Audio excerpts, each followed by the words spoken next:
근데 그 남포항 창고를 터뜨려버리니 생각했던 것보다 그 이상의 효과가 발생하고 만 것입니다. 창고에 다량의 무기들이 보관되어 있었고 폭탄들이 보관되어 있었는데요. 이것들이 연쇄 폭발을 일으키며 남포항 전체를 날려버린 것이었습니다. 야심한 밤 11시 30분에 3번의 큰 폭발과 여러 번의 작은 폭발이 발생했는데요. 첫 폭발은 특전사 등이 폭탄을 활용하여 터뜨린 것이었고 그 이후에는 연쇄 폭발이었습니다. 두 번째 폭발은 TNT 3톤급, 세 번째 폭발은 TNT 21톤급 폭발이었다고 합니다. TNT 21톤급이면 미국에서 만든 핵폭탄 무반동총 데이비 크로켓과 같은 규모의 폭발이니 어지간한 전쟁에서도 쉽게 보기 어려울 수준의 대폭발이 2번이나 발생한 것입니다. 아주 멀리 있어도 매우 선명하게 보일 정도로 폭발의 규모가 컸고 잠시 후 충격파로 인해 유리가 깨지며 사람들이 넘어지는 모습이 확인되었죠. 인공위성에서도 폭발이 감지되었으니까요. 창고에 무기들을 아무렇게나 보관시켜버리니 발생한 사태였습니다. 애초에 돈도 없는 북한이 안전하게 물류창고를 운영한다는 것 자체가 넌센스 있기도 했지만요. 이에 따라 사망자만 203명이 나오고 실종자는 10명이나 나왔습니다. 부상자만 해도 820명이었죠.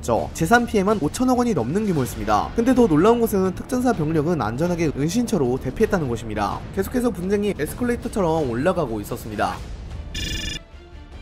이제 바톤은 다시 북한에게 넘어갔습니다. 한국이 압도적인 보복을 이어나갔죠. 그리고 알게 모르게 남포항에 있었던 일들도 한국에 있다는 것을 짐작하고 있었습니다. 북한 군부는 공포에 떨고 있었는데요. 문제는 김여정이 완전히 다른 생각을 하고 있었다는 겁니다. 김여정은 이때까지 냉혹한 인물이라는 이미지를 가지고 있었습니다. 그런데 여기서 고개를 숙여버리게 된다면 북한 군부는 김여정을 더더욱 믿지 못하게 되겠죠. 이는 군사반란으로 이어질 가능성도 높고요. 게다가 북한은 굉장히 보수적인 사회인지라 여자를 지도자로 인정하지 못하고 있었는데요. 김여정의 이런 행동은 김여정의 있어서 지위 축소로 이어지게 될 겁니다. 김여정이 그걸 모를 리가 없었죠. 그래서 김여정은 해서는 안 될 선택을 해버리고 맙니다. 바로 한국에 대한 강력한 군사 도발을 감행하자는 결론에 도달하게 된 겁니다. 물론 일부 관료들이나 장군들이 반대 의사를 보이고 있었지만 지금 상황에서 김여정의 말을 거역했다가는 자신의 목이 날아갈 처지였으니 함부로 거역할 수도 없는 상황이었습니다. 결국 김여정이 원하는 방향대로 흘러가게 되었죠.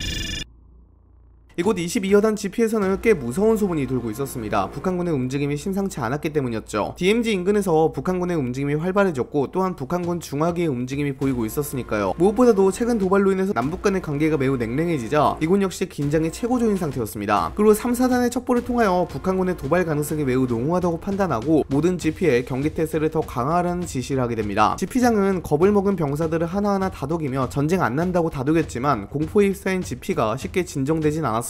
그러면서 GP장은 최후의 5분이라는 군가를 부르며 딱 5분만 버티자고 말하게 됩니다. 5분만 버티면 공군기들이 공습을 해주기 때문에 딱 GP는 5분만 버티면 된다고 장난 섞인 말을 하며 긴장을 풀어주고 있었습니다. 한편 북한군은 여러 포대를 준비하며 GP를 노리고 있었습니다. 굉장히 긴박한 모습이었죠. 그리고 우레같은 포성 소리와 함께 북한군은 해서는 안 될 짓을 해버리고야 맙니다. 북한군은 2020년 8월 16일 철원에 있는 제22보병여단 1004호 GP를 향해 도발을 감행했습니다. 한국군 3, 4단이 GP를 공격하여 파괴한 곳에 대한 북한군의 보복 공격이었죠. 포격을 받은 직후 1004호 GP 소초장은 비상벨을 눌러 이에 대응하고자 했습니다. 침착함을 유지하고 있는 소초장도 안으로는 크게 긴장하고 있었습니다. 심장이 하늘에서 땅까지 아찔한 진저운동을 계속하였죠. 포격의 울음소리가 땅을 흔들고 있었습니다. 이 보복 공격은 수위가 다소 높았는데요. 국군의 635 포병대대가 K9 자주포를 통하여 155mm 포탄 36발을 북한 GP를 향해 공격하여 파괴했습니다. 북한군은 하루가 지난 8월 16일에 제5군단 산하 자주포여단을 통하여 똑같이 한국군 GP를 공격하게 됩니다. 이때 발사한 자주포는 M1974로 152mm 자주포였습니다. 포시는 상대적으로 짧고 뭉툭한 것이 특징인데요. 북한은 중국의 66식 152mm 곡사포를 덕천형 차체에 탑재한 자주포를 운용 중입니다. 이 자주포는 유효 사거리가 17.4km에 분당 6발에서 7발 정도를 발사할 수 있죠. 북한군은 기존에 각종 야포를 자주화하는 데 노력하여 모든 기계화 부대에 배치하는 데 성공했습니다. 하지만 자주포의 성능은 별것 없고 야포를 그냥 트랙터 위에 올려놓은 정도입니다. 그래서 대포병 공격, 보병 공격에 대단히 취약하다는 약점을 가지고 있죠. 다만 포탄이 152mm 포탄이기에 그 파괴력은 어마어마했습니다. GP 전체가 불바다였으니까요. 잠시 동안이긴 하지만 1004호 GP와 GOP 대대 간의 연락이 안 되기도 할 정도였습니다. 다만 GP의 경우에는 위치가 위치다 보니까 일반적인 감시 초소가 아니라 직경 50mm에서 200mm 정도로 두껍게 지어진 철근 콘크리트 방벽 건물입니다. 사실상 요새나 다름이 없죠. 152mm 포탄으로 이 철근 콘크리트 방벽 건물을 완전히 파괴하는 것은 사실상 불가능에 가깝습니다. 포탄이 적중하여 잔해가 일부 나오긴 했지만 파괴하는 데는 실패했죠. 당연하게도 북한군의 총격 도발도 계속 계속 이어지고 있었는데요. 북한군이 KPV 고사총, 그러니까 14.5mm 중기관총을 통하여 GP에 연신 사격을 가하기 시작했습니다. 물론 피해는 없긴 했지만 전쟁터를 방불케 했습니다. 피해가 전혀 없진 않았습니다. 152mm 포탄이 퐁하고 터진 것이었기에 곳곳에서는 사상자가 속출하고 있었죠. 포탄은 벌써 150발 넘게 날라오고 있었습니다. GP 안에서는 피가 바닥을 흥건히 적시고 있었고 곳곳에서는 신음이 연신 들리고 있었습니다. 그리고 국군의 대응이 시작되었습니다. 1045 GP 소초장은 북한군 GP를 향하여 보복 공격을 가하기 시작했습니다. 1045 GP 소초장은 GP에 설치되어 있는 공용화기를 적극 활용하기 시작했습니다. 현궁이었죠. 모두 대전차 미사일인데요. 현궁의 경우에는 사거리만 2.5km 정도입니다. 이스라엘의 스파이크 대전차 미사일을 참고해 만든 대전차 미사일이죠. 발사 후 망각형 방식의 최신 대전차 유도 무기로 하수의 생존성과 명중률이 향상된 대전차기였습니다. 북한군 GP를 파괴하는 데 엄청난 역할을 하게 됩니다. 다만 북한군의 GP 대부분이 모두 지화되었기 때문에 지상의 GP를 겨우 파괴하는 데 성공했을 뿐이었습니다. 이를 위해서라면 다른 무기가 필요했죠. 또한 통신 문제도 커지고 있었습니다. 전투력 현황은 계속 상부에 실시간으로 보고해야 합니다. 그래야지 상부에서도 판단하여 결심하거든요. 상황 발생 시에는 최초, 중간, 최종으로 나누어 보고해야 하는데요. 문제는 최초 보고는 제대로 했지만 중간 보고가 안되고 있었습니다. 현재 상황이 너무 급하게 흘러가고 있기도 했고요. 무엇보다도 통신장비 운용자가 부상을 당하여 통신장비를 운용할 수 없었는데요. 그 누구도 통신장비로 교신할 수가 없어서 상급 부대에 상황 보고를 할 수 없는 상황이 벌어졌기 때문이었죠. 물론 다른 수단을 통해서 상부에 연락하는 것은 가능합니다. 하지만 상황이 상황인지라 발빠르게 연락할 수 없는 상황이었습니다. 간헐적인 정보만 상부에 제공되고 있었죠. 이에 대해서도 제대로 파악을 못하고 있어서 관측으로만 상황을 파악하고 있었습니다. 그보다도 현재 아군의 GP 피해가 너무 심했습니다. 북한군의 총격 도발도 계속 이어지고 있었기에 국군은 K6 중기관총을 연신 뿜어대며 북한군을 공격하고 있었습니다. 다만 더 큰 문제가 포격으로 인해 잔해가 일부 무너지면서 1045 GP의 정보 중대원들이 거기에 깔리며 부상을 입는 경우도 발생했고요. 화재가 발생하면서 화상을 입은 군인들도 있었습니다. 벌써 사상자만 10명이 넘어가고 있었습니다. 말 그대로 1045 GP는 아비규환 그 자체였습니다. 1045 소초장은 가용할 수 있는 인력을 활용해 군인들 목숨부터 살리고자 했습니다. 애초에 40~50명밖에 되지 않는 병력으로 대대급 화력을 이기기에는 역부족이긴 했습니다. 1045 GP의 군인들은 죽음이라도 각오를 한 듯 북한군을 쏘아대고 있었죠. 곳곳에서는 신음이, 또 곳곳에서는 팔 하나가 날아갔는데도 총기 고장이 발생하여 이빨로 놀이새를 후퇴 전진하는 모습을 보이며 비장한 모습을 보이고 있었습니다. 하지만 지속되는 공격으로 더 이상 버티기는 힘들어 보였습니다. 1045 GP의 태극기는 검은 연기 속에서 계속 휘날리고 있었습니다. 북한군의 포격으로 인해 거의 무너질 것처럼 보였죠. 그때였습니다.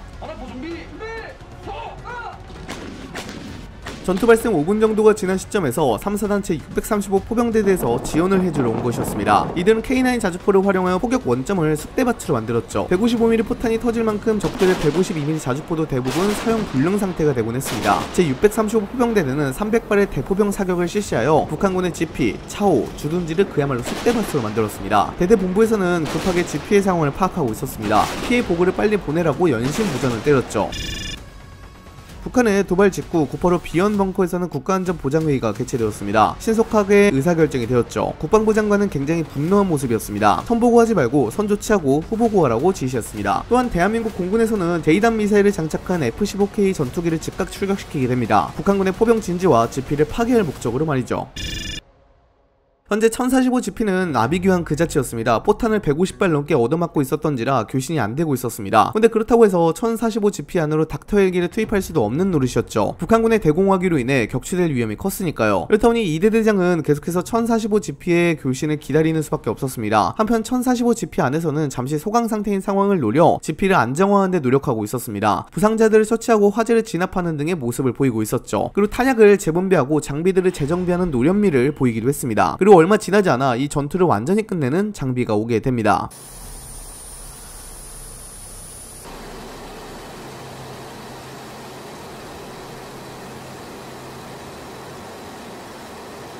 북한은 오래전부터 전국토 요새화 노선에 따라 전국 각지에 엄청난 규모의 지하시설을 구축했습니다. 국군은 북한 지하시설을 파괴하고자 다양한 공격용 무기를 개발, 도입했는데요. 현재는 지대지, 공대지 무기가 벙커버스터 임무를 맡고 있습니다. 종류와 보유량, 위력면에서는 한국군은 그 어느 나라에도 밀리지 않는 화력을 보유하고 있죠. 특히 한국군은 전투기에서 투발할 수 있는 다양한 지하시설 공격용 무기를 보유하고 있습니다. 국군은 1045 GP 공격 도발 이후 즉시 F-15K 전투기를 띄워 제2단 미사일을 북한 GP를 향해 발사했습니다. 이 제2단 미사일은 정확히 정확히 북한의 지피를 맞추는 데 성공하여 북한 지피 지하까지 모두 파괴한 데 성공했죠. 그뿐만 아니라 한 개의 지피만 박살낸 것이 아닌 총 5개의 지피를 모두 파괴한 데 성공했습니다. 국군의 강력한 의지를 보인 것입니다. 이 제이단 미사일을 통하여 북한 지피 5개는 완전히 파괴한 데 성공했고 1045 지피에 대한 공격도 완전히 멈추게 되었습니다. 하지만 남북한 간의 관계는 이제 더 이상 넘어올 수 없는 다리를 건너게 되었죠. 전쟁 직전인 상황이었습니다. 현재 데프콘 3를 계속 유지하고 있었는데요. 북한군의 크고 작은 도발은 계속 이어지고 있었습니다. 우선 1045 GP에 대한 도발이 너무나도 커서 중점적으로 말씀드렸습니다만 작은 도발도 DMZ와 NLL 인근에서 계속해서 이루어지고 있었죠. 가령 서해 NLL에서 북한의 경비정 3척이 남하려다가 대한민국 해군에 의해 저지를 당했다거나 12사단 경계지역에서의 MDL에서는 북한군 30명 정도가 넘어올 듯 말 듯 하면서 넘어오지 않기도 했습니다. 12사단은 이에 대해 경고방송을 연신해댔죠. 북한의 이러한 연쇄적인 도발로 인해서 한반도는 2010년 연평도 포격 사건 이후 최고로 긴장 상태를 맞이하게 되었습니다. 전세계 언론들은 한반도에서 곧 전쟁이 날 것이라는 것을 보도하고 있었죠. 미국도 이러한 상황에 대해 긴장할 수밖에 없었습니다. 미래연합사 작전본부에서도 긴급 보고가 이어졌습니다. GPS 교란 신호가 감지되었다던가 북한군 병력 이동이 감지되었다는 내용의 보고였죠. 지금까지 국지전 수준에서 벌어지던 충돌이 본격적으로 전면전으로 확대될 조짐을 보이기 시작했습니다. 미국은 어떻게든 전쟁을 막기 위해 MQ-9 리퍼 무인 정찰기와 RQ-4 글로벌 호크를 출격시키며 DMZ 북쪽을 샅샅이 스캔하기 시작했습니다. 그리고 미국은 전쟁을 막기 위해 B-52 폭격기까지 출격 준비를 마친 상태였죠. 일부러 이 내용을 뉴스에 흘리기도 했습니다. 아직 미국인들이 철수하진 않았지만 만약을 대비해 한국에 거주 중인 미국인에게 철수를 어떻게 하면 되는지에 대한 메시지를 전송하고 있었습니다. 한국을 떠나는 외국인들도 많아지게 되었죠. 한편 그런 상황에서 1045 GP에서 부상을 입은 부상자들과 사망자들이 육로를 통해 국군 포천병원으로 긴급 이송되었습니다. 사망자만 22명이었습니다. 모두 정보중대원으로 제22 보병여단에서 정예 병력 중에 정예 병력이었죠. 5명은 전사였습니다. 본부분대장인 중사 1명과 병사 4명이 전사였습니다. 특히나 본부분대장은 부상을 입은 상황에서도 다른 부상자를 응급치료하다가 포탄에 맞아 전사를 하여 안타까움을 자아내었습니다. 그 외에도 살릴 수 있었음에도 살리지 못한 사람이 3명이나 있었는데요. 병사 3명은 초기에 부상자로 분류가 되었습니다. 근데 북한군에 의해 닥터 헬기가 격추될 것을 우려하여 닥터 헬기를 GP에 투입하지 못했던 것이었습니다. 그래서 전투가 소강 상태를 맞이하고 국군은 포천병원으로 육로를 통해 후송되었는데요. 이게 너무 시간이 오래 걸리다 보니 후송 중 전사를 당하게 되었습니다. 너무 안타까운 상황이었죠. 큰 문제는 더 발생하고 있었습니다. 국군 포천병원으로 긴급히 후송되었습니다만 총상을 입은 병사들은 총상 치료를 받지 못했던 것이었습니다. 이유는 총상을 치료할 전문의가 없었기 때문이었죠. 1차적으로 국군 포천병원에서 응급치료를 했습니다만 결국 총상 치료를 하지 못해 민간병원으로 이송이 되었죠. 다행히 목숨을 건지는 데는 성공했지만 현재 한국의 군병원 상황이 어떤지 보여주는 결과였습니다. 현재 전국에 군병원 19곳이 있습니다. 그런데 총상 전문의는 단 한 명도 없죠. 증상이 심각할 때 민간병원에 갈 수밖에 없습니다. 심지어 의무병도 자격이 있는 인력을 확보하지 못해서 무자격자가 대부분을 대신하고 있다고 합니다. 자격증을 갖고 있는 임상병리병은 1%도 안 되고 방사능증은 2%, 치과 군의관을 보좌할 치무병은 3%만 유자격자입니다. 이들을 포함한 전체 의무병 가운데 자격증 소지자는 4%에 불과하죠. 군 장병의 생명과 직결되는 문제가 아직도 해결되지 않고 있었던 겁니다. 물론 이것이 문제로 더 커지진 않았습니다. 국민의 여론이 모두 북한에 향하고 있었으니까요. 군에게 쓴소리하는 사람들도 분명히 있었지만 국민은 지금 당장 북진을 해야 한다고 주장을 하게 됩니다. 국민의 분노는 하늘을 찌르고 있었죠. 당장이라도 북진하지 않으면 대통령실이 불탈 것처럼 보였습니다.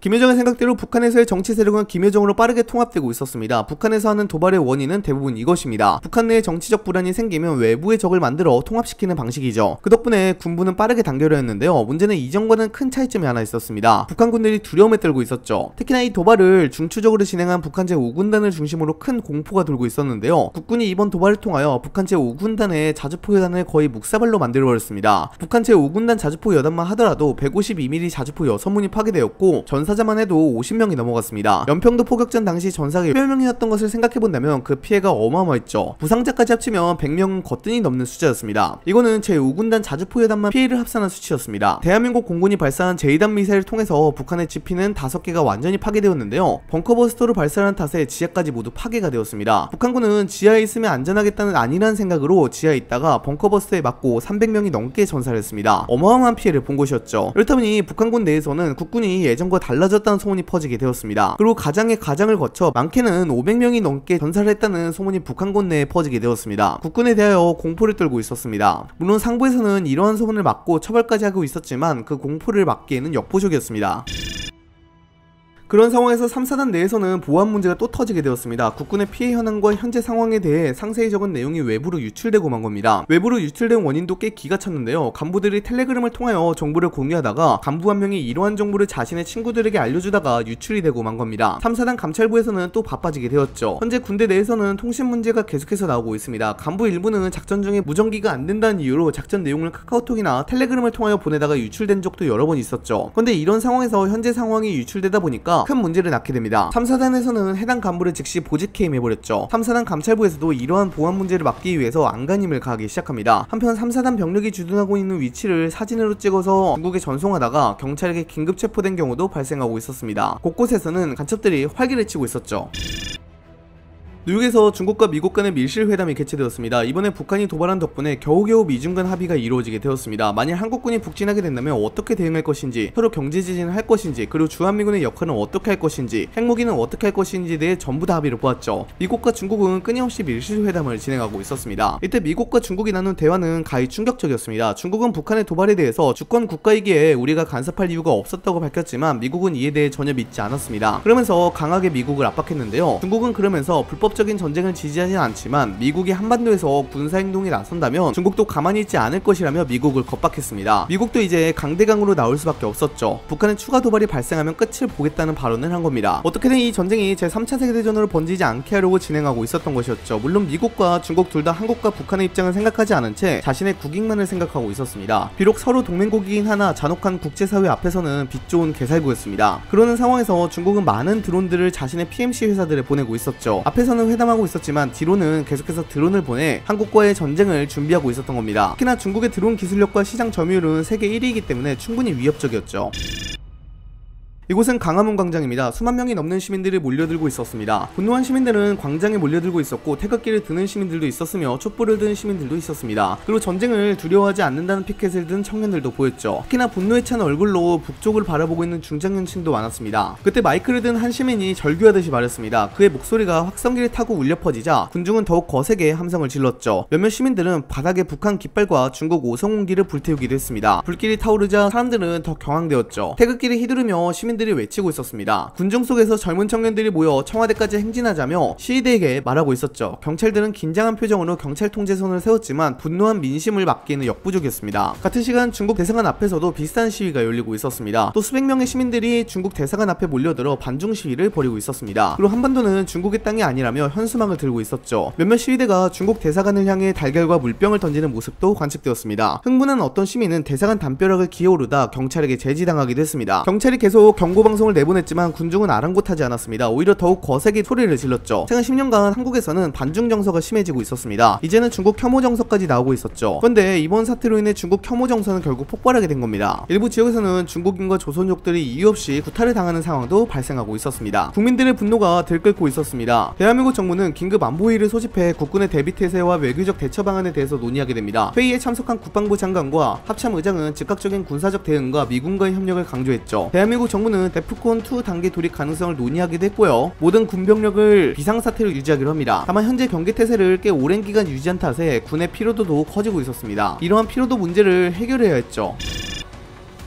미국도 역시 한반도 상황에 촉각을 곤두세우고 있었습니다. 백악관은 즉각 성명을 발표하며 북한의 도발을 규탄하고 주한미군 전진 배치 등과 같은 군사적 옵션을 검토하게 됩니다. 하지만 미국으로서도 걱정되는 게 있었죠. 전쟁을 각오하고 북진을 하게 되면 중국과의 전쟁으로 이어질 가능성이 높습니다. 현재 북한에는 중국군이 주둔하고 있으니까요. 이렇게 되면 미군과 중국군 간의 충돌이 발생할 가능성이 높은데요. 제3차 세계대전으로 이어질 가능성이 높고 더 나아가 핵전쟁으로 이어질 가능성이 높습니다. 그렇다 보니 미국은 이 문제에 대해 크게 고심하게 됩니다. 1045 GP에서의 전투와 이후의 상황은 단순한 국지전이 아니었습니다. 남북 간의 긴장 고조와 전쟁 직전 상황을 의미했죠. 한반도는 그 어느 때보다 전운이 짙게 깔리고 있었으며 국제사회는 이 상황을 주시하게 됩니다.